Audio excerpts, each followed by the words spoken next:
पाकिस्तान की मैंगो की एक्सपोर्ट इस साल का जो हमारा टारगेट है 1 लाख टन और $90 मिलियन हम हासिल करेंगे, क्योंकि इस साल फसल पे बहुत बड़ा इम्पैक्ट आया है। जो हमारी टोटल प्रोडक्शन है पाकिस्तान की 18 लाख टन है, जो पंजाब की 70% है, सिंध की 29% है और खैबर पख्तूनख्वा की 1% है। टोटल प्रोडक्शन 18 लाख में से हमारी 12 लाख टन रह गई है, क्योंकि पंजाब में 40 से 45% फसल कम है और सिंध में 20 से 25% कम है। तो टोटल हमारी 18 लाख में से 12 लाख प्रोडक्शन रह गई है। इसकी मेन वजह यह है कि क्लाइमेट चेंज, जो सर्दियां देर तक रही और गर्मियां देर को शुरू हुई और एकदम से टेम्परेचर ऊपर गया, इससे आपके पैटर्न चेंज होते हैं। पिछले साल सिंध की बहुत खराब क्रॉप थी और इस साल पंजाब की खराब रही ज्यादा, और अभी तो सीजन स्टार्ट भी नहीं हुआ पंजाब का, एंड ऑफ जून में होगा।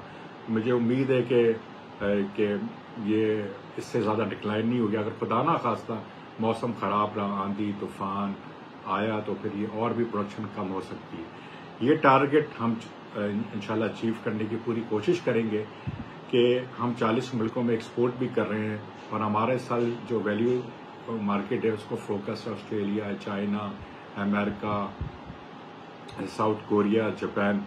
उम्मीद है कि यहाँ से हमारी जो एक्सपोर्ट बढ़ेगी। जो ईरान के इश्यूज आ रहे हैं, FI के जो बैंक इशू नहीं कर रहे, मुझे उम्मीद है कि स्टेट बैंक इस मसले को देखेगा और हमारी मिनिस्ट्री भी देखेगी, क्योंकि ईरान का जो वॉल्यूम है टोटल एक्सपोर्ट का, उसके अंदर ईरान का जो शेयर है 35 से 40% है। और हम देख रहे हैं अभी तक एयरलाइन ने फ्रेट नहीं खोले। अगर ये एयरलाइन, शिपिंग लाइन और जो बाय रोड अगर हमारा स्मूथली काम हुआ और लॉ एंड ऑर्डर सही रहा पाकिस्तान में, तो इंशाल्लाह इस टारगेट को हम क्रॉस करने की भी कोशिश करेंगे।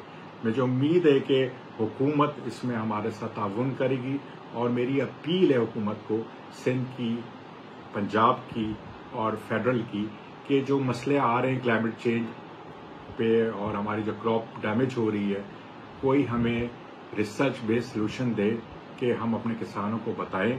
और ये 3 सालों से आ रही है, मगर इसका कोई सोल्यूशन नहीं निकला। मेरी अपील है हुकूमत को, प्रोविंस को, और हमारे जो इंस्टीट्यूट है, जितने एग्रीकल्चर यूनिवर्सिटीज है, रिसर्च बेस्ड सोल्यूशन दे कि किसान को आने वाले सालों में प्रॉब्लम ना हो, क्योंकि क्लाइमेट चेंज से हर साल इम्पैक्ट बढ़ रहा है। सिर्फ आम की फसलों में नहीं, हर फसल में इम्पैक्ट आ रहा है। तो और फूड सिक्योरिटी के इशू भी पाकिस्तान में बढ़ते जा रहे हैं। मैं यही कहूँगा कि इसको हल किया जाए, मॉडर्न टेक्नोलॉजी अडॉप्ट करें, जो हम ट्रेडिशनली चीज़ें उगा रहे हैं उससे निकलें, वरना इस मौसम में हम सर्वाइव नहीं कर सकेंगे जिसका मौसम तेज़ी से बदल रहा है। तो मुझे उम्मीद है हुकूमत हमारी सुनेगी और फूड सिक्योरिटी पे काम करेगी। हम तो ये कह रहे हैं कि हमारी सरप्लस जब क्रॉप होती है तो फिर हम एक्सपोर्ट भी करते हैं। मुझे उम्मीद है पाकिस्तान की फूड सिक्योरिटी को फोकस भी करेंगे हुकूमत। अगर ना करेंगे तो फिर हालात बहुत बुरे होंगे। और आप देख रहे हैं कि कभी प्याज की फसल ख़त्म हो जाती है, खजूर की ख़त्म हो जाती है, कभी आलू की, फिर कभी बम्पर। तो ये बड़े एबनॉर्मल चीज़ें चल रही है।